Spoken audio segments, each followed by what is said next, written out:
Visually speaking, one of my favorite worlds in Mario Wii has to be World 8. I just love the atmosphere of it, the lava, it's all great. So, what if we made that World 1? There we are, much better. I know, of course, there's not really as many pits and stuff in World 1 to put lava, so I thought we'd just make it the entire floor. Welcome to Mario Wii, the floor is lava. In this mod, the floor is lava, and we must use our surroundings to get as far into the level as we can. This first one is pretty simple. I replaced the propeller mushroom with a mini mushroom, so you can't just fly over the level. Now you can float over the level. You go in this pipe down here. Gotta wait for it to appear out of the lava. And everything is themed around World 8. The only reason why we've got the overworld hills and stuff here is because Peach's Castle is hard-coded to always be in 1-1 no matter what. Oh wait, I didn't get the other star coin. Hold on, just go up here and oh yeah, this is free, dude. This is the easiest level you've ever seen in your life. Alright, 1-2. This one's actually got the volcano background, and this is where the hack starts to get much more difficult. So we start up here, the lava level is way higher. It's to match the checkpoint area, which means we're gonna have to use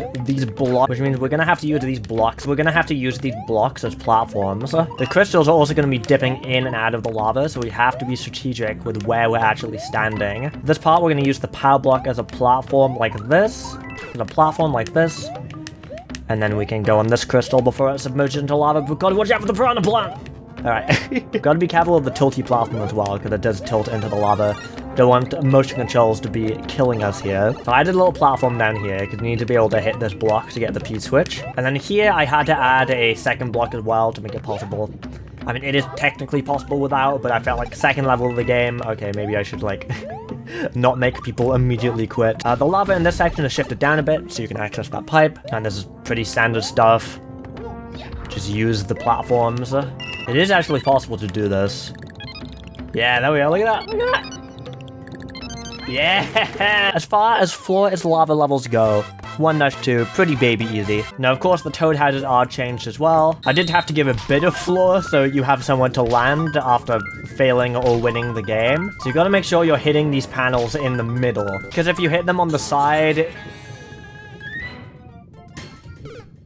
and you don't keep the items if you die like that. Alright, next is 1-3. This is another pretty easy one because it's a Yoshi level. And I didn't want to get rid of Yoshi. Yoshi isn't nearly as overpowered as, say, a propeller suit where you can just fly over everything. There is, like, some tech with Yoshi you can do. If you start fluttering and then you let go of the D-pad, you actually fly a bit further. If you look here, like how far I go. Woo! But I'm not going to make that mandatory at any point in the hack, because if you don't know, then you're just kind of screwed. Now, Yoshi isn't actually programmed to work with lava properly, so if he does touch it, it's just like you take damage. Also, Yoshi, stay here. I want to demonstrate the fact that you can hit this block and get a Yoshi if you die from the checkpoint.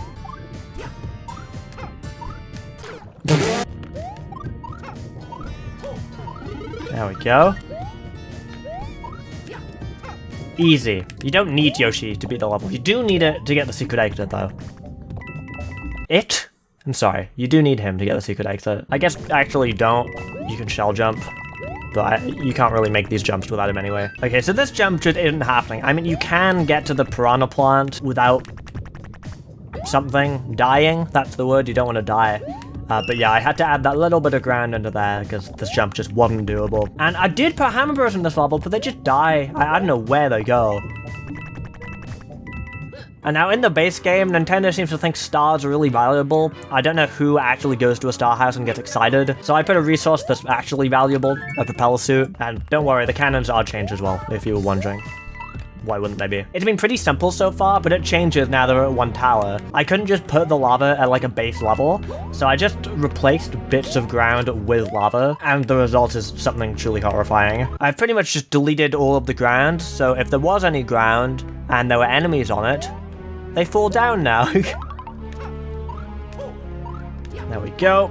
Simple, really. It's mainly that first screen where like 1-tower really shows its evil side.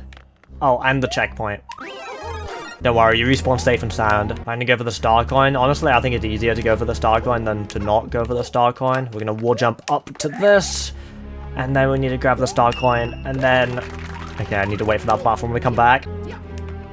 There we go. As a kid, I always fell off the swingy platform, so now there's actually dire consequences for doing so. So you're on this little platform here, and Larry Cooper is in the lava.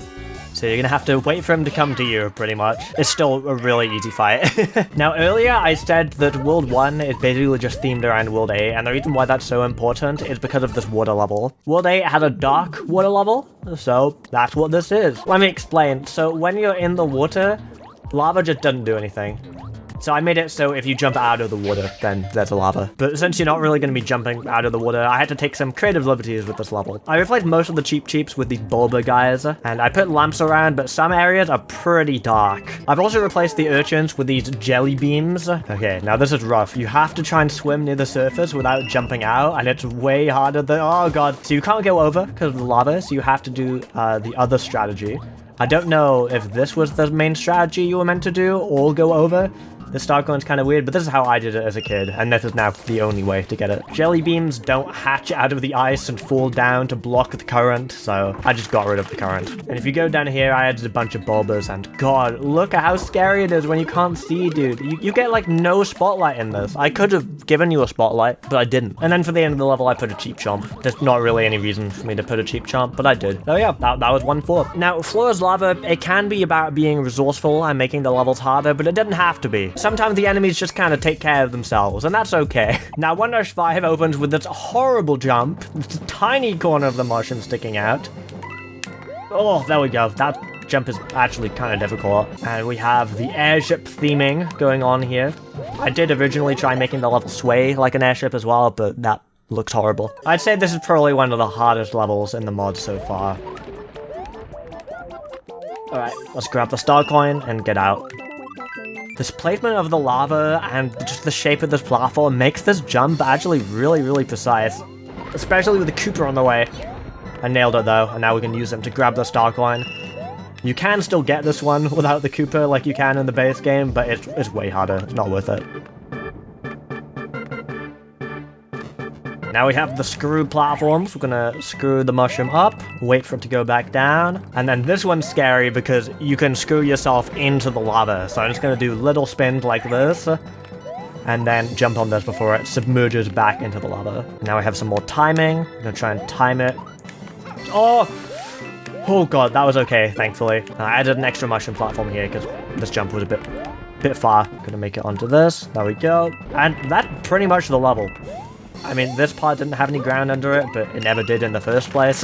There's definitely some challenging jumps, but overall, it's not too bad. And then we have 1-6. Added some more rolling hills around here. We can see we've got the overworld background, since we do have the overworld rolling hills. Oh, I hear Toad. Should I get him? I have no idea if rescuing Toad is possible, but I'm curious.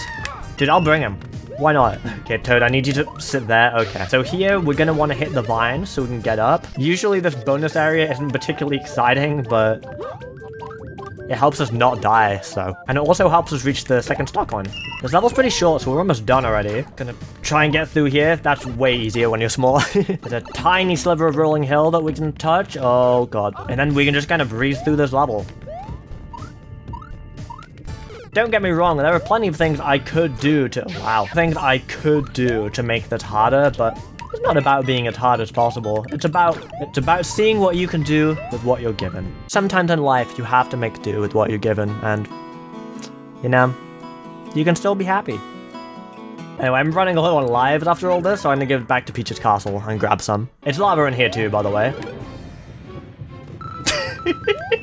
1-Castle. This one's already got lava in it, so didn't really have to do too many visual changes here. It does have the final castle lighting instead, because I thought it looks a bit cooler, but other than that, it all comes in the level design, and oh god, this one's tough. So this cog actually moves the other way normally, but I changed its rotation, so this platforming would work.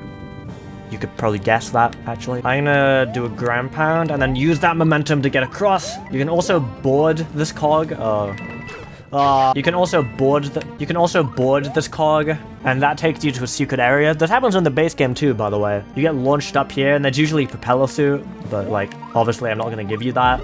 Now at the checkpoint, I'm gonna intentionally die, because I want to show you the absurdity that is beating this section without power-ups. First of all, you gotta twirl into this little gap, and you've got to pick up the mushroom, because we need it to damage boost. And now we're gonna do this little swamp run section. I'm gonna damage boost up to the top here, grab our 1-up. And then we can come down and grab the star coin. And then here, actually move the red coins, you can get them all.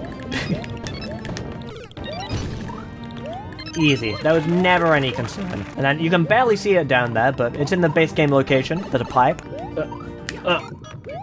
Nice. Removing the floor for this corridor made this impossible, so I added some extra cogs.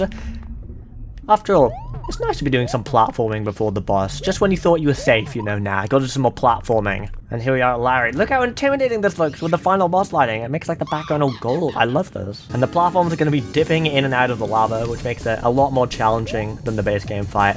Not that much more challenging, actually. It is a Koopaling battle, but still quite intimidating, especially since, you know, kind of had that coming, didn't I? Just get out of here, man. There we are. That's my sleep-deprived playthrough of World 1. Let me know if you want to see me make World 2. And that's why